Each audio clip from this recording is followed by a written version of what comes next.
Once when I was using one of these gadgets giving a sermon, I got carried away near the end of my sermon, and I decided to leave the pulpit on a dramatic note. But I forgot that I was using one of these lapel microphones that hooks around your neck. It was nearly the end of me. If you recall, last time I began my talk by saying that my own deepest sense of identity is that of a priest. And theologically, I would define a priest as someone who shares in the role of Jesus as a mediator between God and man, and that therefore the very vocation of priest demands that a man be deeply in touch with the heart of men and women and deeply in touch with the heart of God. And we called our last talk The Heart of Man, and tonight I would like to speak about the heart of God. Some years ago, I was teaching a course at our university in Chicago, Loyola University, in the theology of faith. And I had in my course, as we always do, a resident atheist. His name was Tom. And Tom sort of whined through the whole course. He said he wasn't sure, and I said I wasn't too sure either. But what made things difficult was Tom was the first boy that I saw in my classroom with shoulder-length hair, which he would comb during class. And I used to look at him and say, do you shoot that kind or spray them? And I know in my head, of course, that it doesn't matter how long your hair is. The students had a poster of Albert Einstein, and his hair was all over the place, if you remember, and the caption read, "It isn't what's on your head, it's what's in it that counts." And I know that. But I still took me some time to get used to this boy combing his long flaxen hair in class.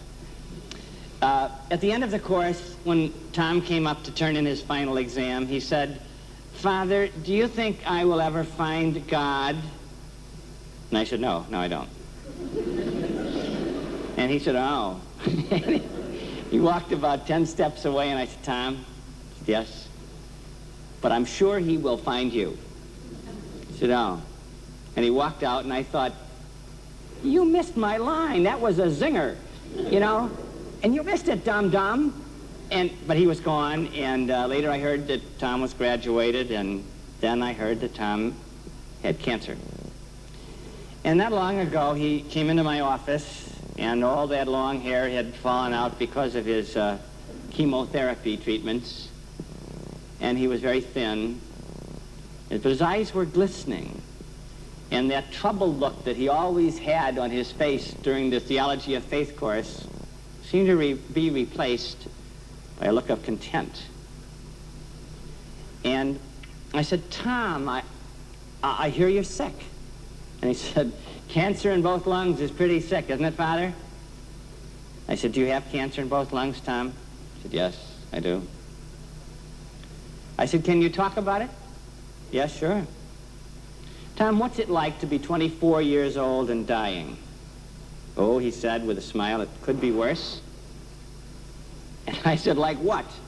What could be worse, Tom?" And he said, "Oh, being 50 and having no values. Singing that wine, women, and song are the only important things in life. Oh, this would be worse." And I remember thinking back to the 7 or 8 years before when I had that boy in class, and I secretly, in my own mental file case, had filed him under C for creep. And I keep thinking that God has a unique way of embarrassing me. He sends back the people that I write off. He sends them back to educate me. And as this boy was sitting in front of me, telling me that he was really ready to die, a thing I'm not sure I'm ready to do. He was facing death far more fearlessly than I think I would be facing death. Tom was educating me. I always thought that if he got an idea, it would die of lonesomeness. And he comes back, and he's telling me about how he's ready to die. And then he said, "You know why I came back to see you?" And I said, "Why, Tom?" He said, well, it was the last day of class. Do you remember that, when I turned in my final exam? And I asked you if you thought I would ever find God. And you said, no. And I was surprised at that answer because I thought that was the product you were pushing. But he said, when I got 10 steps away from you, you said, but he's going to find you, Tom. Sure of that. That's what I want to talk to you about. He said, you know, when I was in your course, I was looking for God. I was reasonably sincere about that, but it wasn't the obsession of my life. And it wasn't until after I was graduated and the doctors found a lump in my groin, and when they removed it, they said it's cancer. And then I really began looking for God. And the surgeons told me that they thought they had it all, but later they said, no, we didn't get it all. It has metastasized. There is a secondary cancerous growth. And then I began beating on the doors of heaven, the bronze doors of heaven, and saying, God, if you're in there, please speak to me. Please come out. I'm dying. God, I have 3 to 6 months to live. And I want to tell you, Father, that there was no answer. And I felt that my knuckles were bloody, beating on the doors of heaven. And I tried. But God was not willing to talk to me. And then one day I woke up and I no longer cared. Have you ever tried something for a long time and you try so hard for so long and you have no success, and then one day you wake up and you say, I really don't care? And one morning I woke up and I said, I really don't care. But I remembered something else that you said in your class. You said, it would be a pity if you went out of this world and you never told the people that you had loved that you loved them. And I remembered that. That impressed me when you said it. And you told us about your father. You told us how your father went out of this world, and you realized only after he was dead that he had never told you that he loved you, or that he was proud of you, and that you had never told him that you loved him.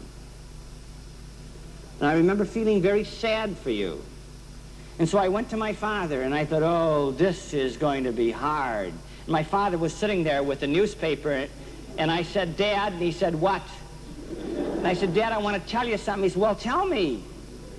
I said, Dad, I love you. He said, you what? He said, I love you. I know I caused you a lot of worry. I know there were times when I disobeyed you. I know there were times when you must have wondered what would ever happen to me, but I want to tell you something, Dad. I really loved you. And he said, my father did something I have never seen my father do. He cried. My father cried.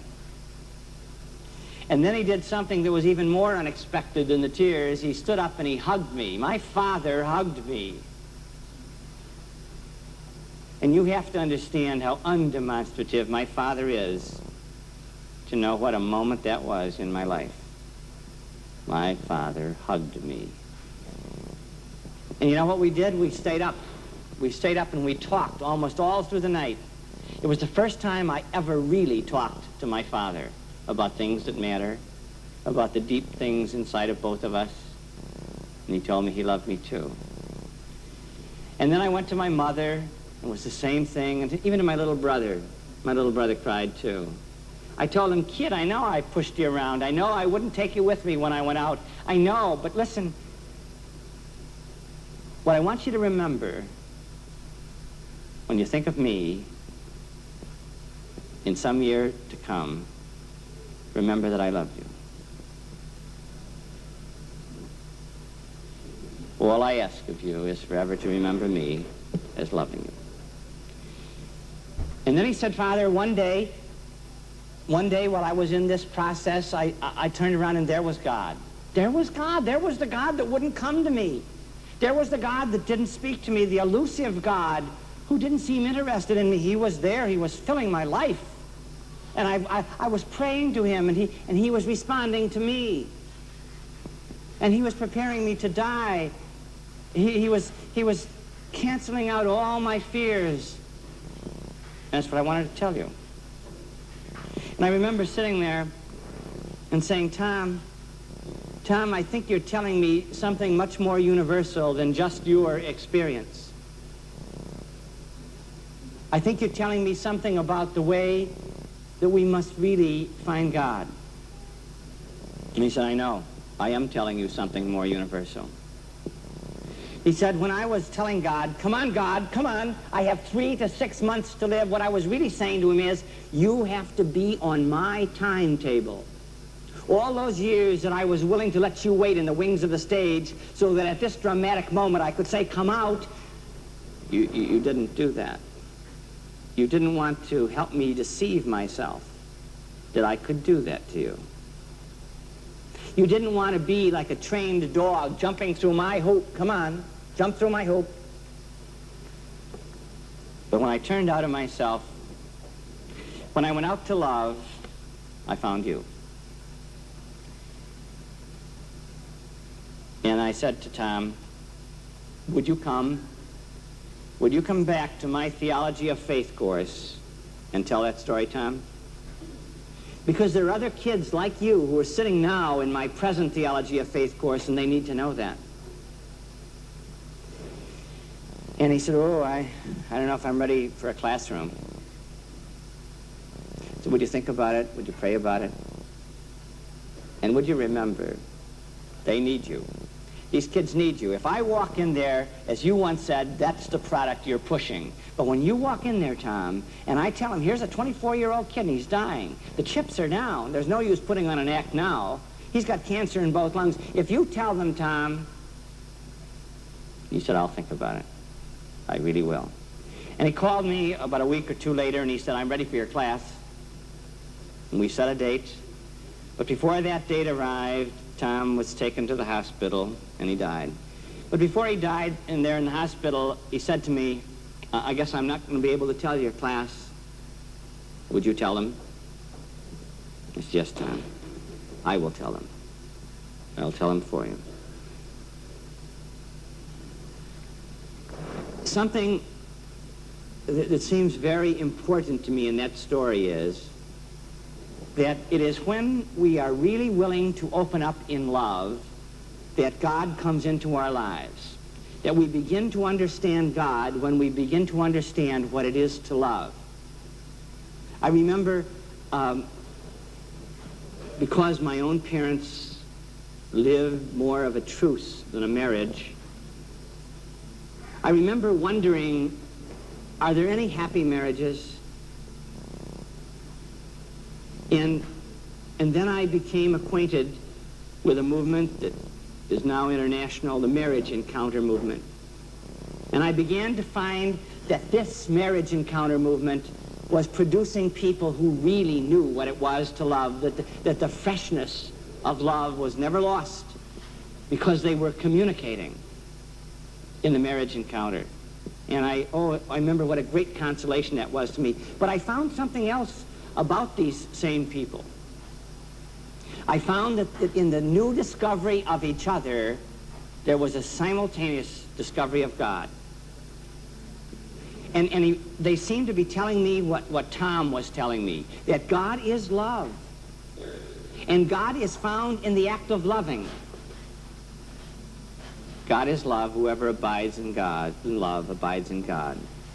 Whoever abides in God abides in love. I remember when I was asked to keynote the Jewish expression of the marriage encounter movement in Long Island, New York, I was picked up at the airport by a Jewish couple, and they were driving me to the scene of the convention, and I asked them, could you tell me in summary form, what is the marriage encounter meant to you? And the man said, he said, it's really simple. For me, the biggest change in me is very obvious. I used to be an atheist. God is love, and whoever abides in God abides in love. I think it's very important to understand this, that God really is love. And I think it's very important that you and I understand that this is the very nature of God. and that this means that all God ever does is love. The book of Genesis tells us that God made us to his image and likeness. And I would think that the most perduring heresy in human history is that we have made God to our image and likeness. We have projected into God things that were never there. Wrath, anger, the desire to punish.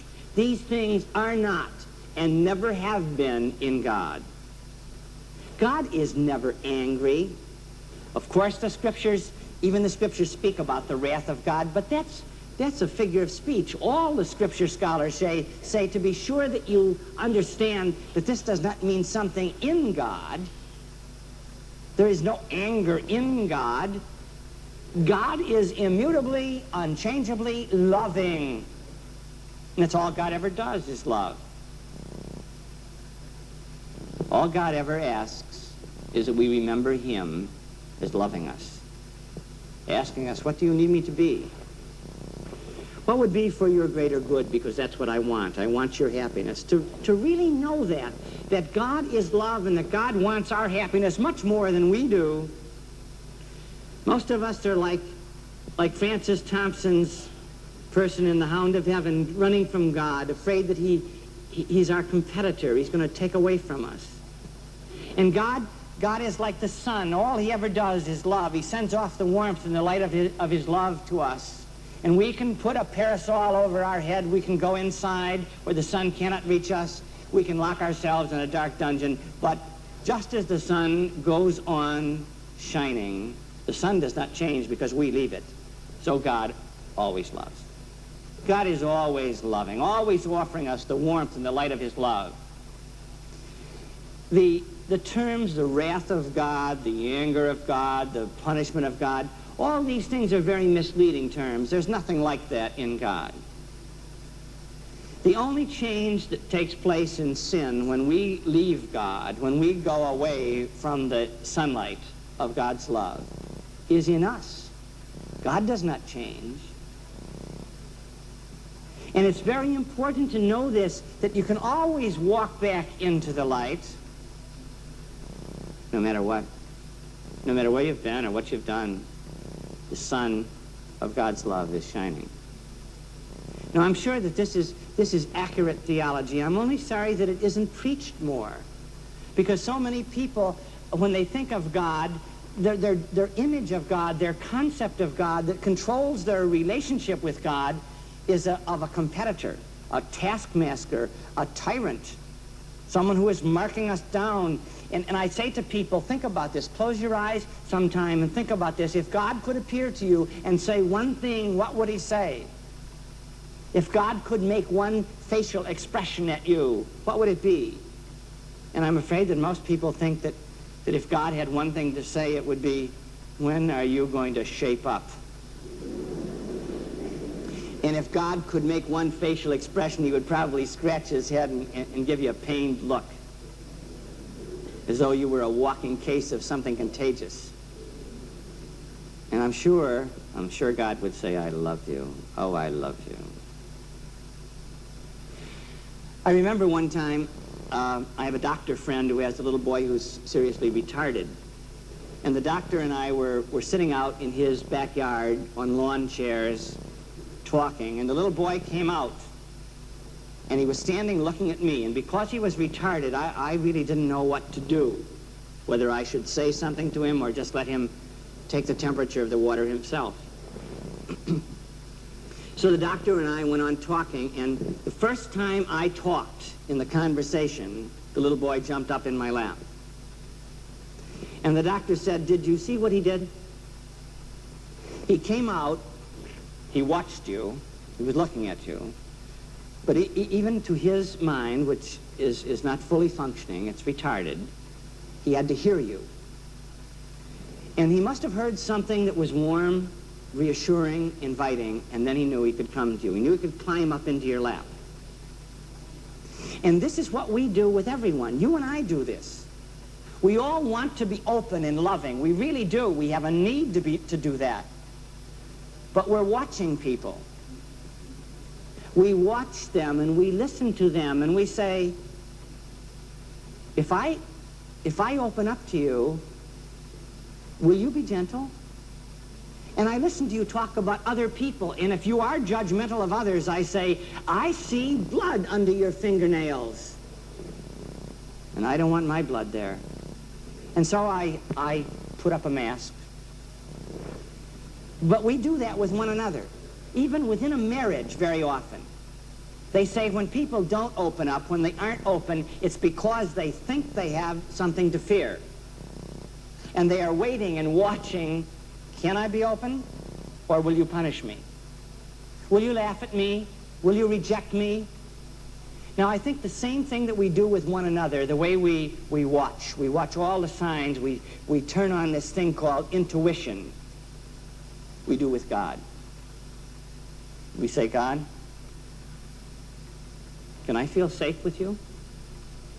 And the most important concept, the most important idea inside of us, as far as religion is concerned, is who do you think God is?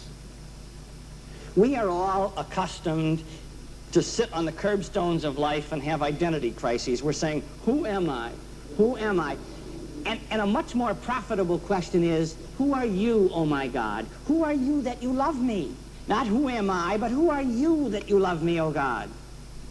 This is, as I say, a controlling concept. And in the prophet Isaiah, God says, who am I?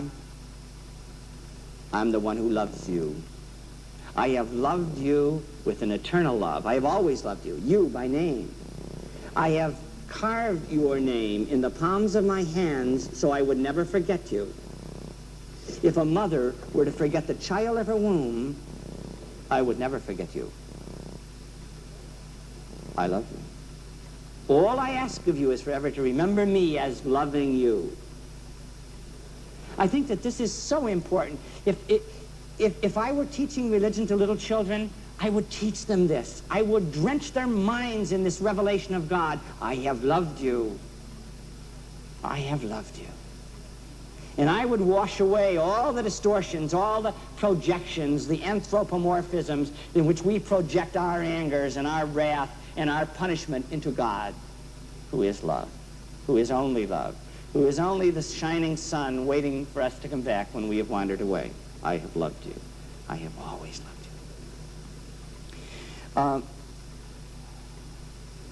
you. The thing about God's love that we must understand is that it is unconditional. That God says, I have given you my love. We are always trying to change so God can love us, and God is saying to us, you've got it backwards, and it doesn't work the way you've got it. I have loved you so you can change. I have loved you first. We all know that. People say, if you change, I will love you. That's conditional love. If you pass the admission test, I will give you my love. And that kind of love really helps no one. But the person who says, I give you my love is a given. You have it.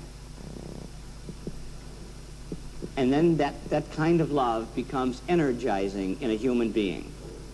And then we can change. You can only really become a saint after you know that God really loves you. He loves you no matter what.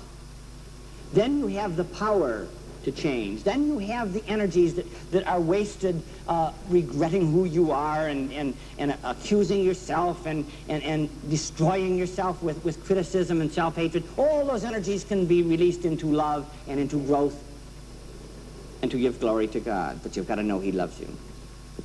And I think this is very important.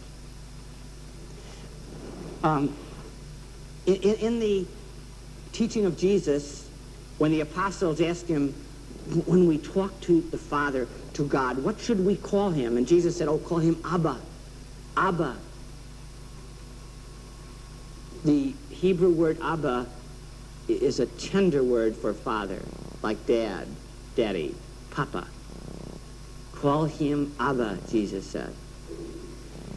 Abba is a word that suggests things like a child sitting in his father's lap, a child resting in his father's arms. The poet Rilke, the Austrian poet Rainer Maria Rilke, said, that he felt like a child held in the arms of a sleeping child in the arms of God, and the child looks up, wakes out of his sleep and looks up and sees that he is really being held in his father's arms, and he closes his eyes again and he feels safe and he goes back to sleep. This is Abba. This is my Father. This is what Jesus said, oh, call him Abba. And to have that sense of trust. And Jesus said, do you see the lilies of the field and the birds of the air? My Father takes care of them. The Father who loves you, your Abba. The Holy Spirit has been sent into your heart so that you may call out of your heart to instruct your heart that God is your Abba, He is your Father. Feel safe. He is your Father.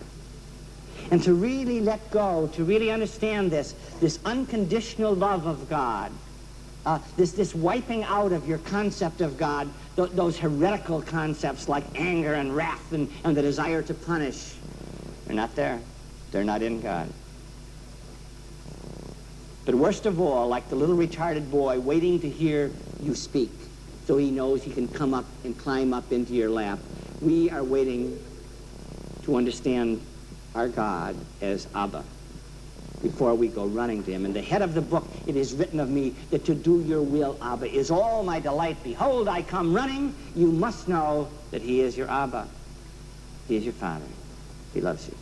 Your name is carved in his hands, and your name is written in his heart.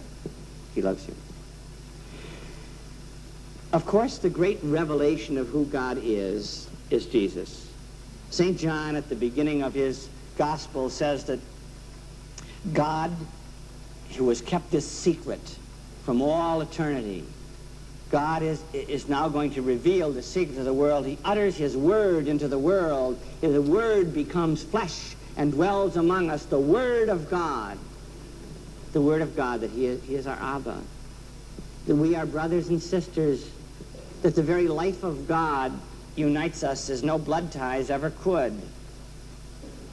There are no strangers anymore. There are just brothers and sisters we have not met because he is our Abba. This Jesus came to the world to be what St. Paul calls the visible image of our invisible God. That we, in knowing Jesus, might know the Father. Jesus is a pointer. Jesus is saying, this is what God is like. And I love to think about Jesus and the way he dealt with his apostles. I love to think that those poor, weak men all became great men, and all except John died martyrs because they knew that Jesus loved them. When he first called them, he was walking by the Jordan River, and John the Baptist was down in the Jordan, and he sees his cousin Jesus walk by, and he calls two of his apostles over, Andrew and John, and he says, there he is. Andy, Johnny, come here. Go follow them. That's the Lamb of God. All that we've been doing here is a preparation. Go follow him. And like two little boys, Johnny later writes this story up in his gospel. And I hope you will understand that I'm not ad-libbing, that this is really what happened. These two men are walking after Jesus like little boys, and because John the Baptist told them to, and Jesus turns around and said, what do you want? And they don't know what to say, and they look at each other, and they had to make up something fast. And they said, where do you live? And Jesus says, come and see. Come and see where I live. And they go after Jesus. And John writes in his gospel that they spent the rest of the day with him. And then John and Andrew discover that Jesus is the Messiah. And Andrew goes to his older brother and says, Si, wait till you hear this. We have found the Messiah. And Simon, the older brother, says, oh, come on, Andy. You know, you got an overheated imagination. You didn't find the Messiah. He said, we did. He said, well, let your older brother look at him, all right?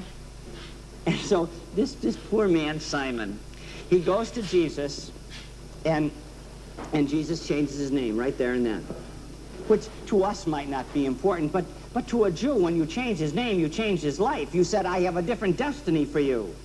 He said, from this point on, you will be known as the Rock. Well, nobody was ever known as the Rock before. The Aramaic word that Jesus used, kepha, means a slab of rock. And that poor man, he didn't understand. What do you mean I'm not going to be Simon, the son of Jonah, anymore? I'm going to be a slab of rock. That's what you're going to be. And so he called them together. Mark tells us in his gospel that he called them together that they might travel with him. They left house and home. But Peter had one important question, you remember, before he was willing to go. He said, what's in it for us? I mean, you know, we're going to leave everything. And he made it sound rather great, but they were very poor fishermen. In all the whole Gospels, they are never recorded as catching a fish.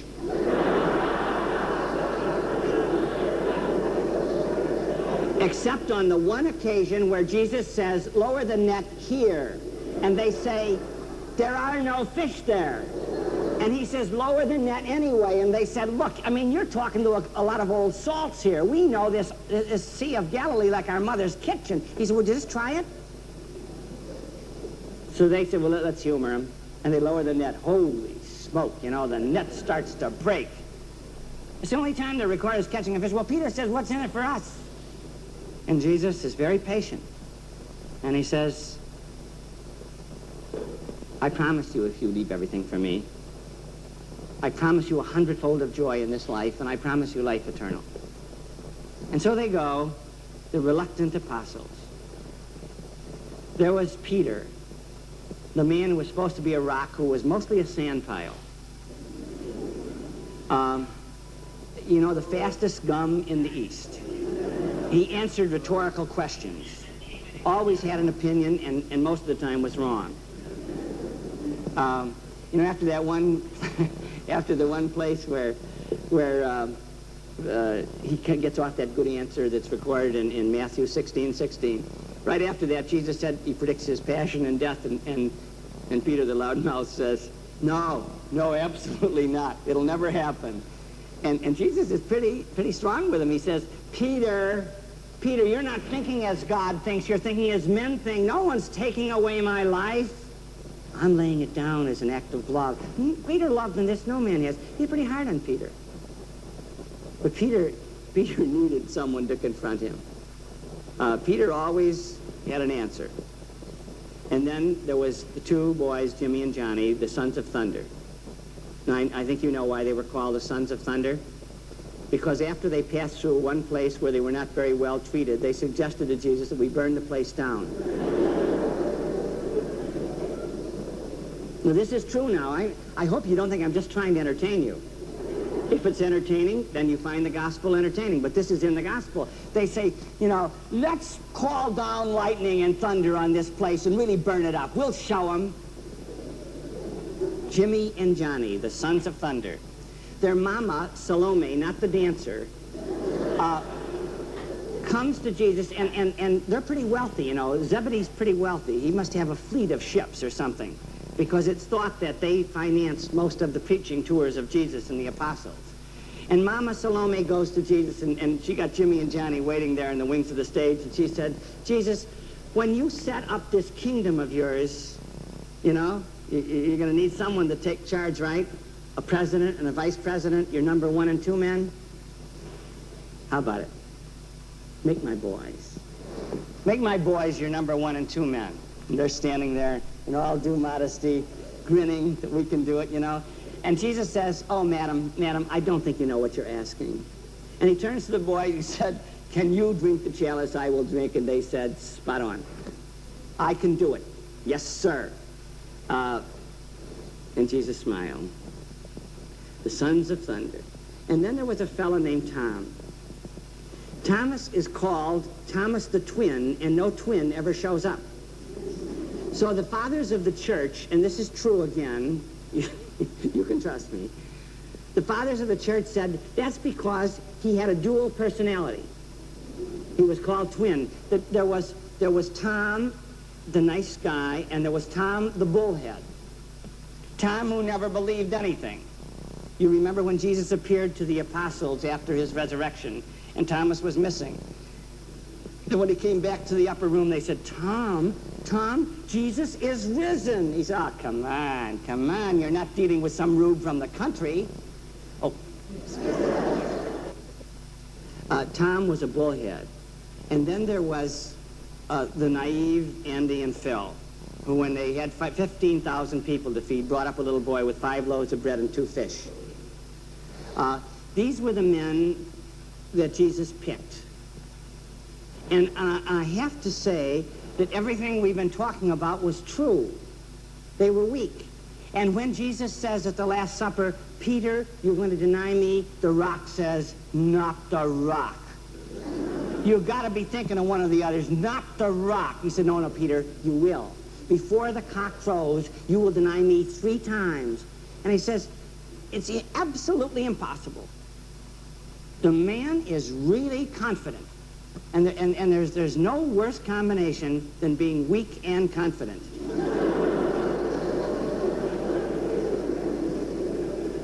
And when Jesus is arrested in the Garden of Olives to be taken to Caiaphas, the high priest, the rock is following, and he's warming his hands in the court of the palace.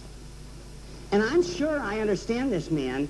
If Jesus asserts his power and the palace falls apart and Jesus walks out, Peter's going to step forward and say, I'm his #1 man. You're looking at the rock.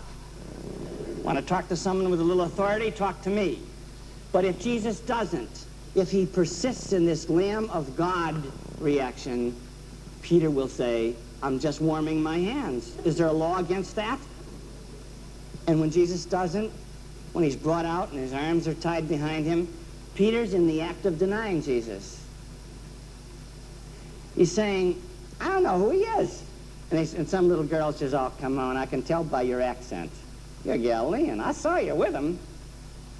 He said, look, I swear an oath before Almighty God that I don't even know who he is. And when he turns around, he's face to face with Jesus. And the gospel says that the rock went out and cried his heart out. That's all he could do. And the next time he sees Jesus, Jesus says, and remember this, all those apostles left Jesus in his moment of agony except John. They all stayed up in that upper room, and they had the door bolted, and their knees were knocking, and their breath was bated, and their teeth were chattering. You know what they were afraid of? That they might get hurt. Jesus is being scourged and nailed to the cross, and they're worried. What if they try to make a clean sweep of Christianity? We've had it. And they're afraid. And if you don't ever remember anything else that Jesus ever said, or any other Hebrew word, you have to remember what Jesus said when he came to them. They were unwilling to share his passion with him, but when he arose, the first people with whom he shared his victory were these men, because he loved them. And you've got to understand this, that this is what love does. Love doesn't write off someone because he fails. Love says, I love you. And Jesus comes, and he comes to the upper room, and he's predicted that he will rise from the dead. And these clunkers are saying, oh my God, we are seeing a ghost. They somehow believe that it's mass hallucination or something. And Jesus is saying, no, wait, no. It's I. Look, did you ever see a ghost with flesh and bones? Come on, come over here and touch this. Hey, how about giving me some fish and honeycomb? Watch my Adam's apple as I chew it. He's so patient and so loving. But when he first comes in to these men, his first word is shalom. Remember that word, shalom. Be at peace. Poor Peter, who said to Jesus, depart from me, Lord. I'm a sinful man. Don't even come near me. Jesus says, shalom. And if ever you feel that you have been weak, if ever you feel that you have wandered away, that you've been unwilling to share in the light of Jesus, remember shalom. Shalom. Be at peace, I understand. I never expected you to be perfect. I love you. It's so hard to accept unconditional love. I love you. I love you. And you know what's really nice? That these poor men, they stayed with Jesus. And they all died martyrs. They became great men. There's only one man who couldn't accept unconditional love. His name was Judas. And poor Judas, you know, he had a little plan and it backfired. And I'm sure his plan was not to really betray Jesus. His plan was to get the kingdom started. He thought if he could bring the power of Jesus and the power of Rome into conflict, the power of Jesus would triumph and the kingdom would be started and he would be an important man. Poor Judas. He didn't believe in unconditional love. He would not let God love him. He didn't believe he'd go back to Jesus and would receive shalom. So he hanged himself. And the gospel is strangely detailed on this, that he put the halter of a horse around his neck and the other end around the branch of a tree hanging out over a cliff, and he walked off the cliff, and the branch broke, and Judas broke on the ground. It almost seems to me that this business of love, of accepting a God of love, is an absolute necessity, that the only other alternative is death,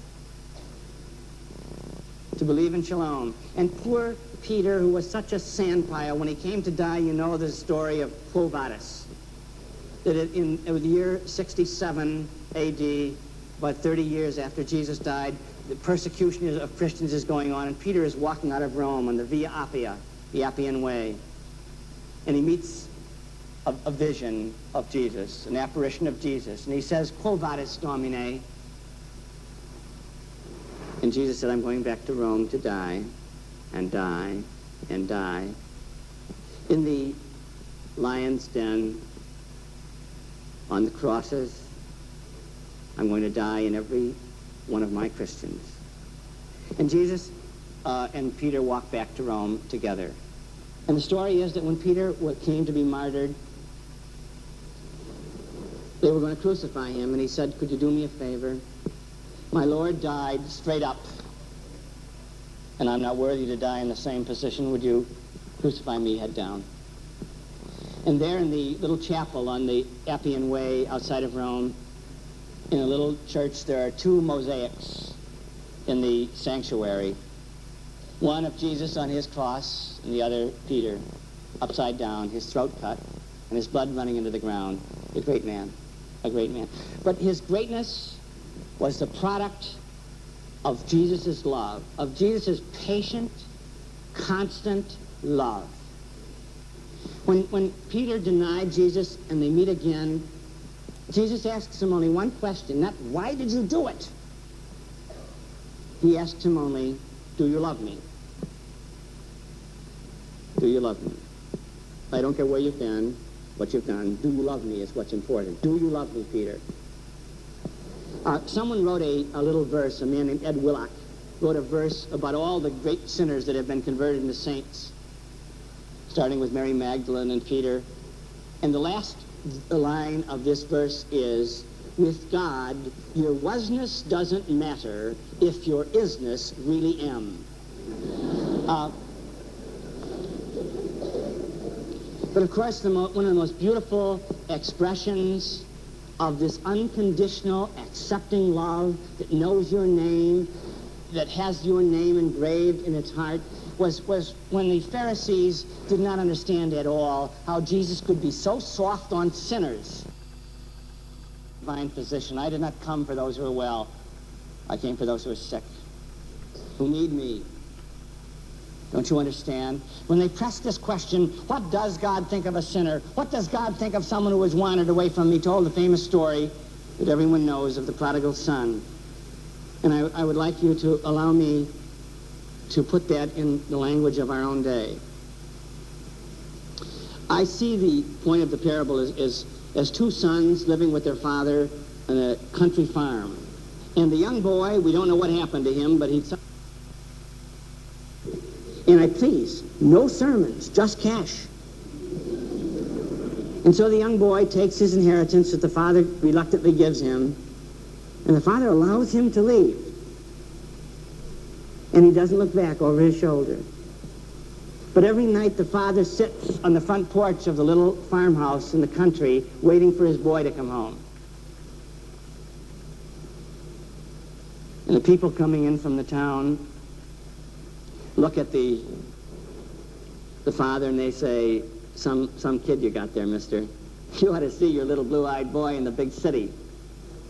You ought to see what a corrupt person he is, seducing every woman he can, drunk.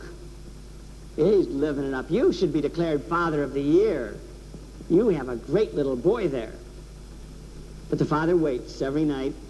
And then the son runs out of money and he runs out of friends and he decides to go home. And in the gospel, Jesus, in his parable, is very explicit. The boy prepares an act of contrition.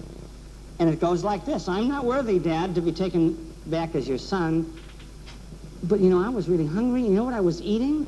The swill they feed to pigs. Dad, would you take me back as a hired hand? I remember how good you were to the hired hands on your farm. Would you take me back as a hired hand? And when he gets home, the father, sitting on the porch waiting, sees the form of his son coming down the road. And he knows what only love would observe. He knows the way his son swings his arms. And he runs out.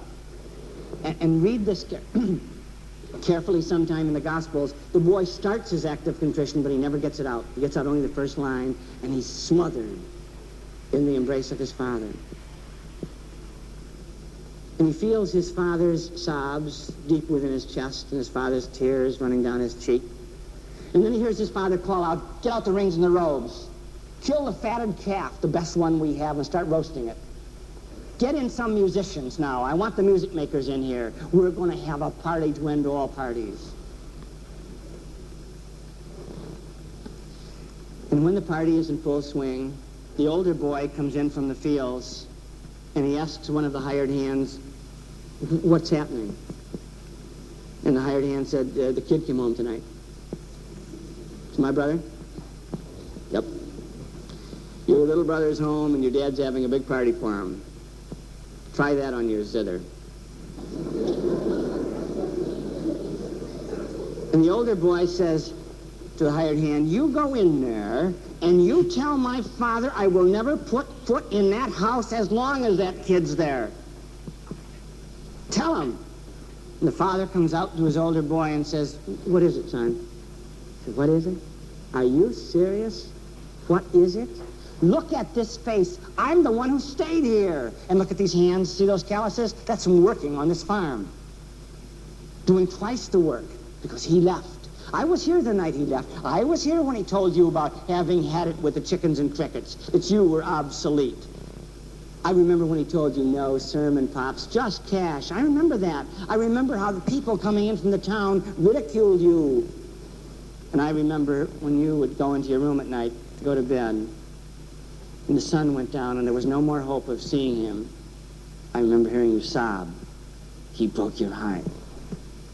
And now he comes home and you have a party for him. Isn't that something? You have a party for him. And you never gave a party for me. You never gave me a party for me and my friends. You never killed a fatted calf, me and my friends, and I'm the one who stayed here." And the father, in the parable of Jesus, who represents God, the father says, "Yes, of course, I understand what you're saying, and everything I have is yours. Anytime you want to have a party for you and your friends, you can have it. You can have anything you want, but there is one thing I ask. Would you try to understand what goes on in the heart of a father when his child comes home to him? Would you try to understand, please, what happens in a father's heart when he thinks his child is lost and he finds him? When he thinks his child is sick and he's well? When he thinks his child is dead and he finds him alive again? Would you try to understand that? And when Jesus finished this parable, in answer to the question, what does God think of a sinner? He says, that's what God thinks of a sinner. To understand how God feels about us in our weakness, in our weak human condition in which we fail, you have to understand that. What happens in the heart of a father when his child comes home. We have to understand the heart of God by understanding the heart of Jesus. This God who is love as much as we talk about it, and all the analogies that we devise to explain God's love, like the sunlight, all becomes concrete in the life and the love of Jesus. The Jesus of the prostitutes and the tax collectors, the Jesus of, do you love me, Peter? The Jesus who says, shalom. And I think that it certainly happened in my life, and I think it must happen in the life of all of us, that sometime when we look at ourselves and we become discouraged, we have to stop asking, who am I? And look up and ask, who are you, oh my God? And hear the word that God always has ready in these moments, shalom. Be at peace, I understand.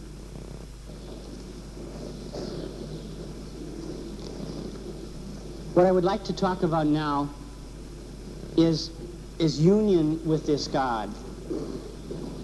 How do we find this God?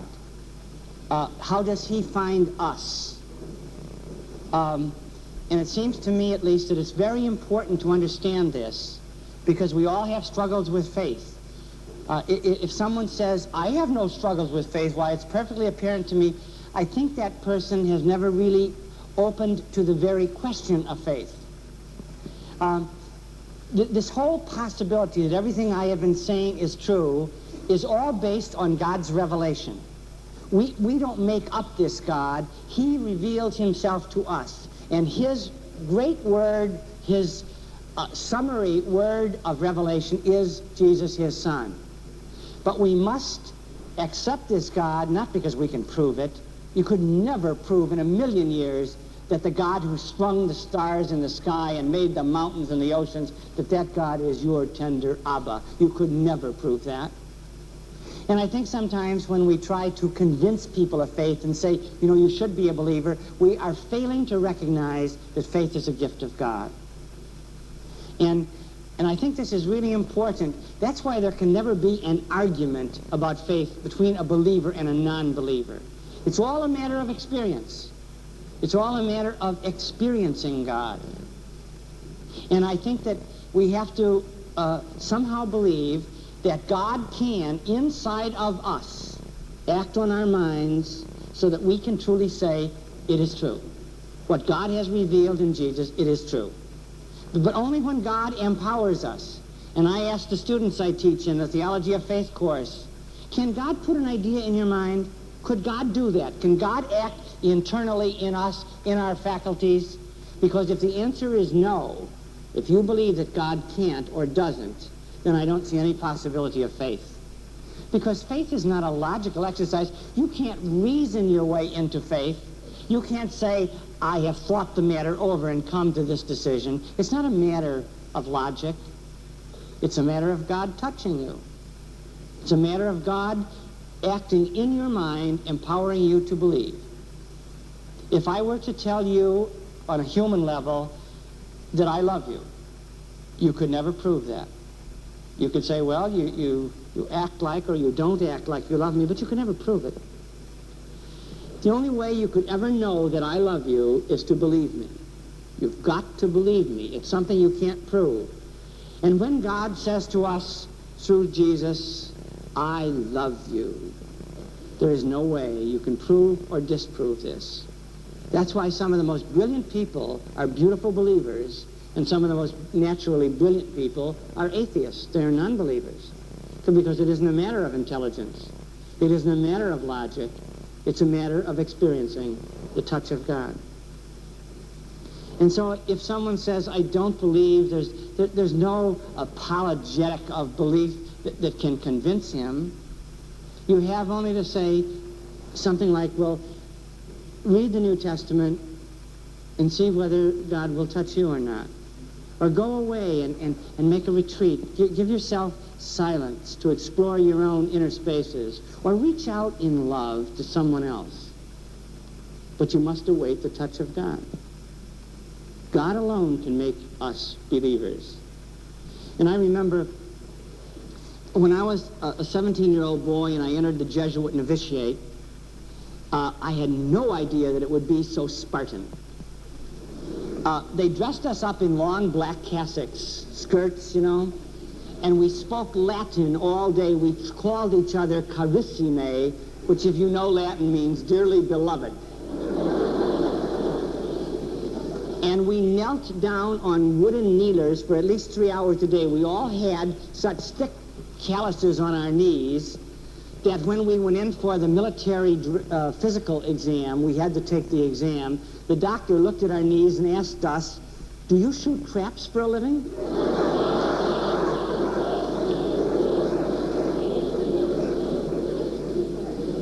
And one day I remember walking along the corridor of the novitiate, and I think you probably understand this, that when you put more weight on your faith has to grow deeper roots. But there's that terrible moment, that shaky moment of chaos when you're not sure. I am convinced that as we go through life, doubt eats away the old form of faith so that a new form of faith can be born. And then some more doubt comes and eats away that form of faith, but always so that a deeper and stronger faith can be born. So that there are such things as crises of faith that are normal and natural in the process of our relationship with God. Well, I was walking along the Jesuit novitiate corridor one day, and it suddenly occurred to me that this was all right if there was a God. But it occurred to me that if there was no God, if this thing was a hoax, that I could not think of a spookier way to spend my life.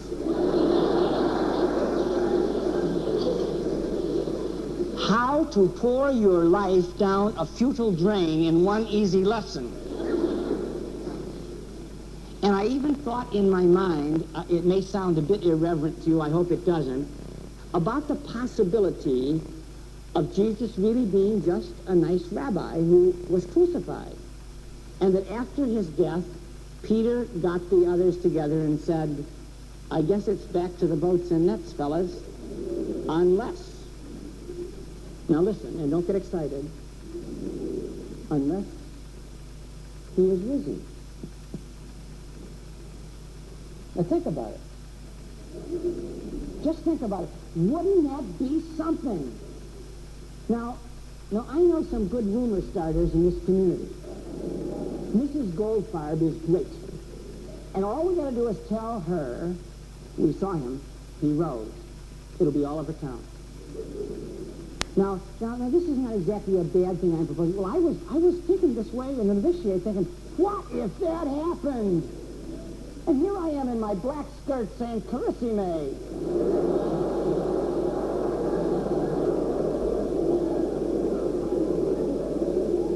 One of the worst things was they got us up at 5 o'clock every morning by ringing a big bell and saying, "Benedicamus Domino," let us bless the Lord. And to be a good novice, you were supposed to leap out of your bed screaming, "Deo gratias!" Thanks be to God, which were not nice sentiments at all. So in my moment when faith seemed a pretty chancy thing, I went to the novices' chapel, which is a little small chapel, and I knelt down and I said, "Okay, I'm ready." And nothing happened. I said, "Now, wait a minute, now, just a minute. I mean, you got to give me some reassurance here." And nothing happened. And I said, "Are you there?" You know, I felt like the apostles in the boat when Jesus was sleeping. "Hey, I'm drowning."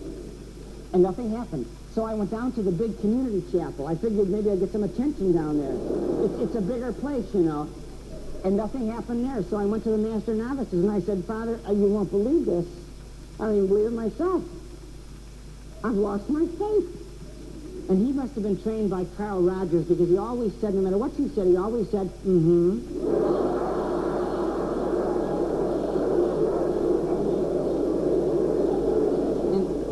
And I said, "Father, I'm pretty sure you didn't get what I just said. I mean, I lost my faith." He said, "Mm-hmm." And then I think he told me to take a walk or to take a nap or something. I thought, that's a funny prescription for loss of faith, take a walk. And I remember he told me to be patient. And I always wondered, what should I be patient for? And that took for about 4 months. I was being patient, going through motions, calling everybody Carissime.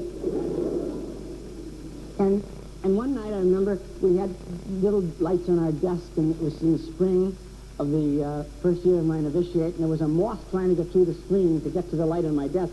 and he would come and he'd go ping, hit the screen and drop down, and he'd swoop around, ping. And I remember looking out at him and saying very compassionately, I know how you feel, fella. I mean, they told me there was a light too, you know, and it's always ping, and you hit the screen. So far, no nirvana. And then one night, we were supposed to examine our conscience at 8:45 every night, and we had to put a block kneeler in front of the desk and kneel down and go over all the bad things you thought or did that day. And I was putting the kneeler in place, and I thought, this is the only thing I'm really good at. Getting the kneeler in place. After that, you know, it's not much of anything. And I went out, and you're supposed to stand at a distance of a few feet from your kneeler, and I went out there, and all of a sudden God touched me. I never knew it could happen. All of a sudden I felt filled with the presence of God. It was the most beautiful thing that ever happened in my whole life. When it happened, I just stood there crying and thinking, I didn't know that this could happen. I felt like God was blowing me up, filling me up with ecstasy, and I didn't know whether I could hold it all. And honest to goodness, I always thought I had a very happy life, but I thought in that moment, I've never been happy before this. Boy, I see what the saints meant, you know, that there's no pleasure like the touch of God. So it was just an overpowering experience of his presence within me. And I remember going back to the master novices and saying, hey, wait till you hear what happened. And he said,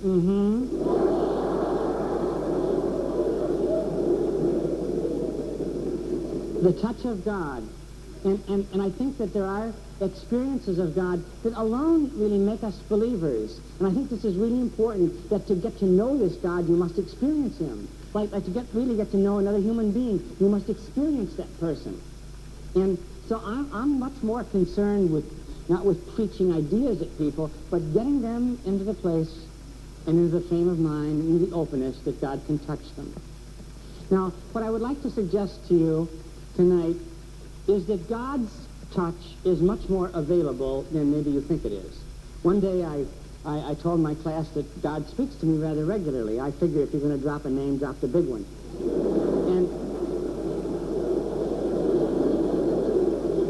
And I was walking out of my class behind two boys who did not know I was walking behind them, and I heard one of them say to the other, I wish God would speak to me the way he does to Powell.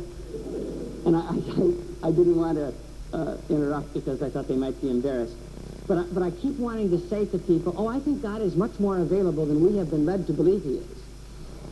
And this is what I mean by that. I think that the kind of prayer I would like to suggest and want you to try, if you will, if you feel that it makes any sense to you, is what I call dialogical prayer, the prayer of dialogue with God.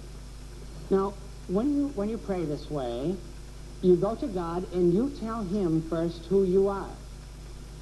Unless I tell you who I really am, if I put on an act for you, there's no possibility that we can interact. If I give you a mask, if I raise my heaven-swept eyes and tell you that the only concern in my whole life is the greater glory of God, you don't know whether to go blind or vomit. But that isn't me. That isn't how I feel. And very often when you read prayers out of prayer books and you're saying, oh, Heavenly Father, because you're reading it, I am filled with the sweetest sentiments of faith, hope, and charity, and you're really filled with homicidal thoughts. And I say, that is a very poor way to begin prayer, because you have done what you do when you wear a mask to another person. You have put up a buffer between you and the other person. That person can't reach you, and you can't reach that person if you're not being authentic, if you're not saying, this is who I am. So, for the first 15 minutes of your prayer time, try to reach deep inside your inner spaces and just listen to what's going on in there and report it to God. This is how I feel, God. I feel very much afraid. Or I feel very, very doubtful about you. I feel very unlovable. I don't know how you could ever love me. Whatever you feel. And the one thing you have to do is use as your chief rubric honesty. The minute you start to talk to God the way you think someone should talk to God, you will diminish your possibilities of real contact. I really like the way Jeremiah prayed. Jeremiah said to God, You didn't make a prophet out of me, he said with doubled fists. You made a fool out of me. Because nobody ever listened to Jeremiah. Jeremiah was a young kid when God first chose him, and we think he had a stutter. Because at one place in the Revelation of Jeremiah, the people make fun of him and say, little boy, go home. And so Jeremiah, when God said to him, I want you to be my prophet, he said, you're kidding.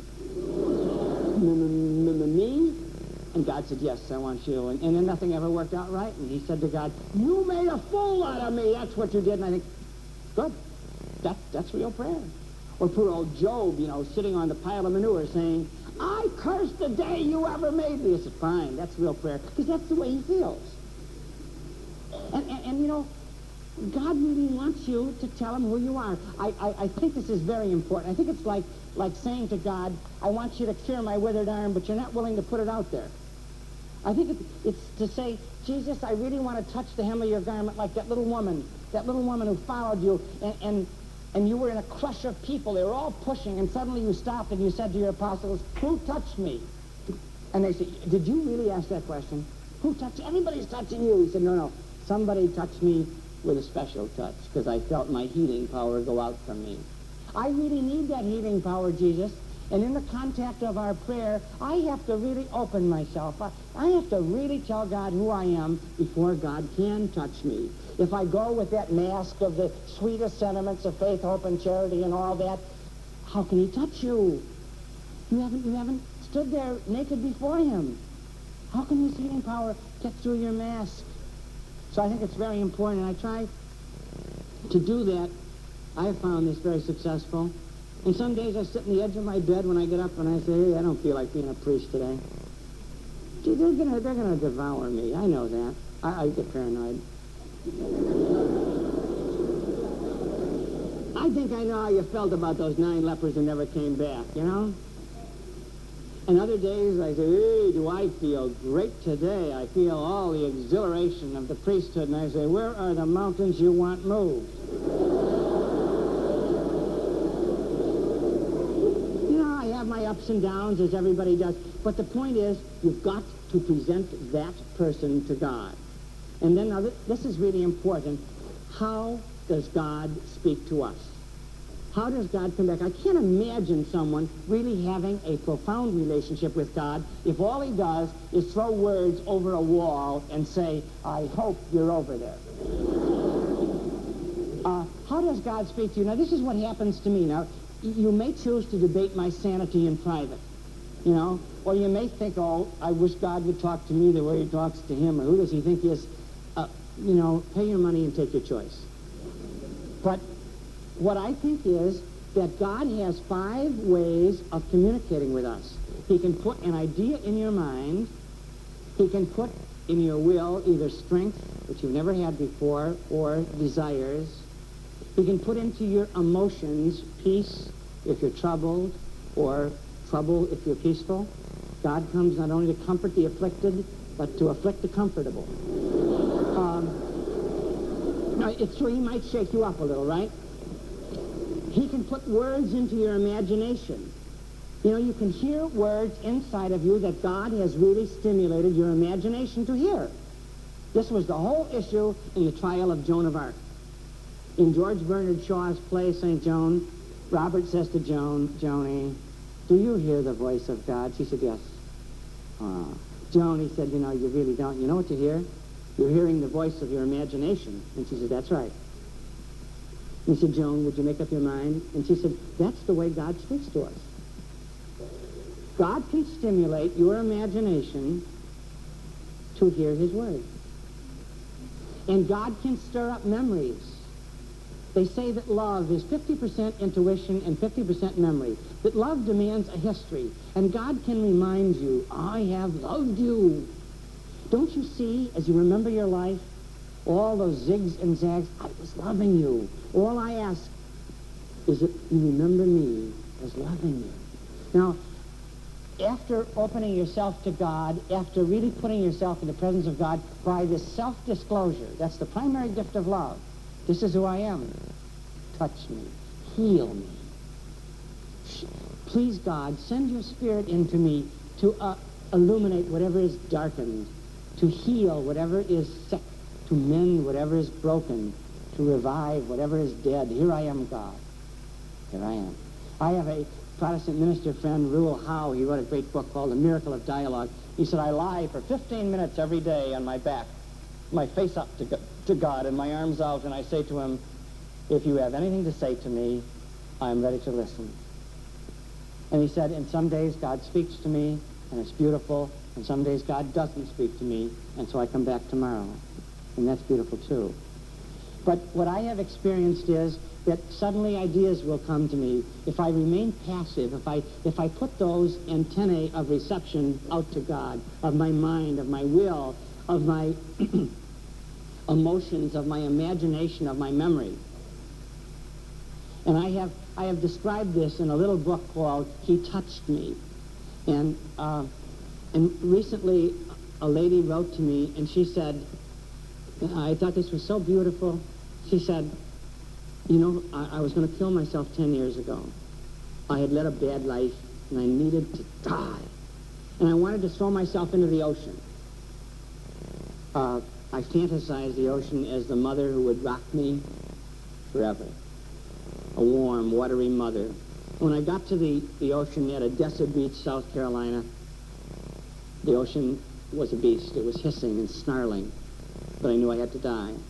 And I heard a voice within me, and the voice said, stop, please, turn around and look down, and I did. And I could see the water washing up over my footprints on the sand of the rim of the ocean. And the voice said, just as you see the water washing away your footprints in the sand, so has my love and mercy erased all of your past. Be at peace. I am calling you to live and to love, not to die. And she said, I turned away from the ocean. I turned away from death. I turned away from all thoughts of suicide, and I have found a very fulfilling life now. A very beautiful life. But it was all based on the fact that it really was God's voice. And I couldn't entrust that grace to any other human judgment. I couldn't say to one of my friends, this is what happened, because I was always afraid they would say to me, you made it up. You were only hearing echoes of your own imagination. In your cowardice, you didn't want to die. You didn't really want to die. So you made up a voice to save you. The way they told St. Joan of Arc. She had made up a voice. And so I could only go back to God. And I asked him, please, would you give me a sign? And I just want you to know this, that as I read the last page of your book, You Touched Me, I heard the voice again. This was your sign. And I just want to tell you that in my own life has been largely shaped by this kind of dialogical prayer. About 5 years ago, I received a grace this way that has left me a changed person. God keeps converting me and changing me day by day. It never seems to be over. In the poem, The Wreck of the Deutschland, Jared Manley Hopkins says to God, over again, I feel thy finger and find thee. And that's the way I feel, that God's hand keeps reaching again and again into my life to touch me. About 5 years ago, my father, provincial of the Jesuits in the Chicago area of the United States, appointed me and 2 other theologians to go to all the Jesuit houses in the Middle West of the United States to address the Jesuits on this topic. Can Jesus be preached today as he was 25 years ago? Are devotions like the Sacred Heart devotion still viable in preaching Jesus? And one of the theologians was trained in the scriptures, and one was a speculative theologian, and I was to be the pastoral theologian. And so the other 2 went first, and I gave my presentation last. And we were going around to Jesuit houses and doing all right, and I felt it was a routine assignment until we came to Loyola University in Chicago, where I teach. And there are 120 Jesuits there. And so I stood up before the Jesuits in my own community, and I was nervous. And I have to tell you this, that I am almost never nervous in a speaking situation. I told you last week, or last Tuesday, that I have a lot of mileage on my mouth. And so I'm never nervous. But this night I was nervous. And so I listened to my nervousness, and I asked myself, what is the emotion under the nervousness? And I knew what it was. I really wanted to succeed that night. I wanted those Jesuits to know how good I am. They had never heard me speak. You know I'm good, I know I'm good, but they didn't know. And I wanted little Fulton Sheen, you know, to come out from under wraps and say, this is what the gem you have had in your midst, my brothers. And so I said to Jesus, would you put your hands out over my life and my emotions and give me peace, please? And nothing happened. So I went back and I said, excuse me, I don't mean to be impolite, but you did say whatever we asked in your name and nothing happened. And once I read this, and it's helped me a great deal, someone said, if you keep asking God the same question and get no answer, try another question. So I said to him, are you trying to tell me something? And I heard these words. I heard these words clearly inside me. I don't ask you to believe them. Believe that I heard these words. If you do, fine. If you don't, it's all right. Pay your money, take your choice. But I heard these words, and they have changed me. The words were, you are getting ready to give another performance. And I must say there was an immediate flush of embarrassment when I heard the word performance. My life has been filled with performances. And the voice of Jesus, stimulating my imagination, purely interior, said, I don't need any more performances. What I need from you is acts of love. You're getting ready to perform for your brothers so they will know how good you are. They don't need that. They need you to love them so they will know how good they are. And I looked out at my brothers. I looked out at the ones who are forcibly retired by a mandate of the university, that feel like they're on the shelf and nobody ever comes to them. There are no captive classes anymore. And I looked at them and felt their sadness. And I looked out at the ones who are physically sick. When they get out of bed in the morning, every day is a new agony. I looked at the ones who are alcoholic, whose hands shake in the morning, and who go to Alcoholic Anonymous meetings at night, and they're embarrassed. I looked out at the ones who fail at almost everything they undertake. Their students don't like them. Nobody ever seems impressed with their sermons. I looked out at my brothers, the old and the young and the sick and the weak. And I felt very ashamed that I had wanted so badly to impress them. And I said to them, my brothers, I'm going to love you. I'm going to love you. And when you love, when you really go out to other people, when you really say, oh, I hope I can say something that will make your life more full. I hope I can say something that will be a port of entry for God to enter your life and to touch you. Oh, I really want you to know how good you are and how much God loves you. You know, all the nervousness that night disappeared. And I just want to tell you this in leaving you, that before I came out here tonight, as I have done for before everything I have done in the last 5 years since God said that to me, I have prayed that I would not give any more performances. And I prayed just beyond that door with a priest whom I have come to love here, that tonight it would not be a performance, but an act of love. And I hope that whatever I have said has helped you. But I really want you to know this. I have loved you. Thanks for listening.